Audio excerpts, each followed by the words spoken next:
What's up guys, and welcome back to Gabe Miller Music. Today I'm going to be walking you through the making of a bass house track on the Korg Electribe 2, the synth version. I'm going to play a snippet of a jam to start this video off, and then I'm going to walk you through exactly how I made the track, including exactly how I did the kind of ridiculous sound design. Alright, so I'm going to start this off by performing the jam, and bear in mind that this is only a pseudo performance because I've actually gone in, exported all the separate tracks, and then mixed them in my DAW. But this will be a pretty good representation of what's actually going on here, and then I'll walk you through the unprocessed tracks as they are just entirely within the Electribe.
That is the initial jam on the Electribe. Once again, that's entirely processed, so let's jump over to the pattern that started this whole thing. This is what it sounds like unprocessed.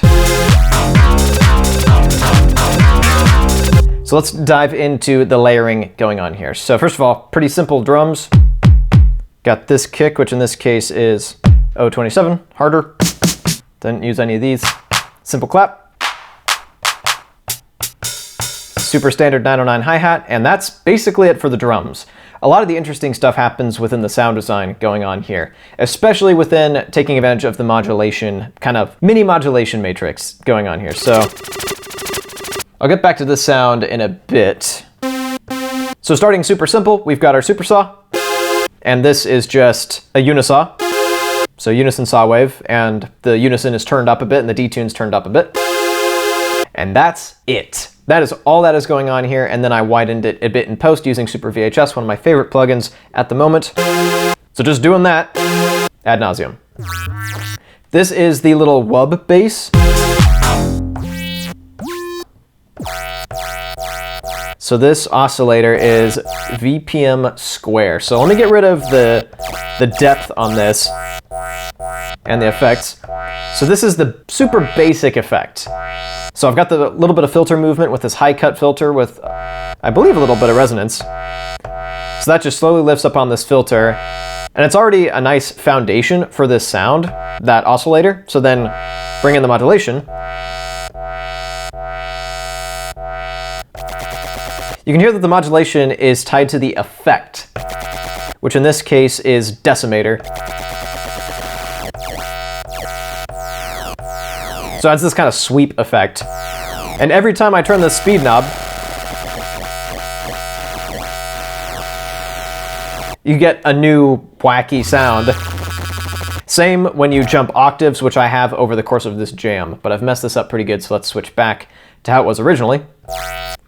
And you can hear that modulation happening. So in this case, it's tied to the LFO,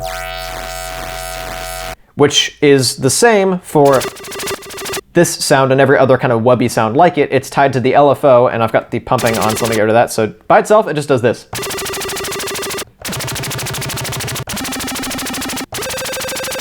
And it's a little bit obnoxious. So filter's not really doing a lot here. The main thing is just LFO controlling the oscillator. So this is essentially controlling the wavetable position. And if I change the depth,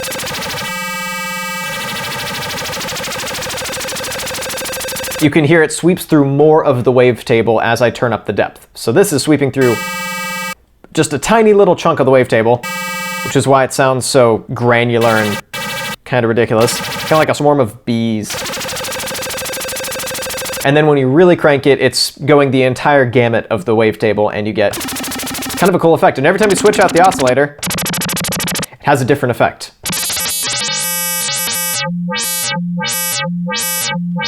That's been super powerful and a ton of fun to mess with. So moving on to the main ow sound.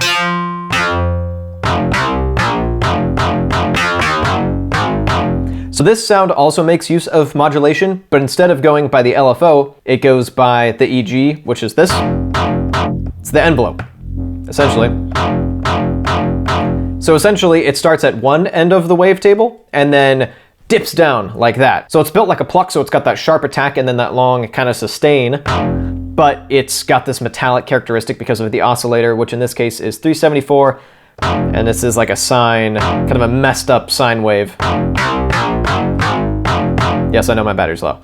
And that's kind of the foundation of the sound. Let me turn off the effects because that's actually adding a lot to it as well. And let me get rid of the depth so you can hear. This is it. Just kind of a slightly messed up sine wave. So turn up the depth. That's obviously too much. So just dial that into taste and then kick in the distortion. And then from there, I was able to dial that distortion into taste and process it a bit further in post to make it sound a little more polished, because in its current state, it's a bit dirty. And of course, I had to duck it in post as well, which typically I don't like to sacrifice an effect to ducking because it's a pretty important part of my sound design on this thing. And of course, also it's worth noting that this is set to mono so that every note cuts off the previous note, which is super important for a bass line, obviously. So moving on to the other kind of main bass. This is where I go full bass house. And so this is created pretty similarly. There's a lot of use of the modulation matrix here. Once again, EG and oscillator. So this envelope is doing one move and one move only every time you trigger the key, and that's changing the oscillator position, so the wavetable position. Plus, I have the high cut filter engaged a bit as well, so it sweeps up to really push that wub, ow, over the top. Plus, of course, once again, distortion. And I really love, another thing I should have mentioned earlier is that I have this set, instead of me just holding it down, let me turn this down because this is gonna be loud.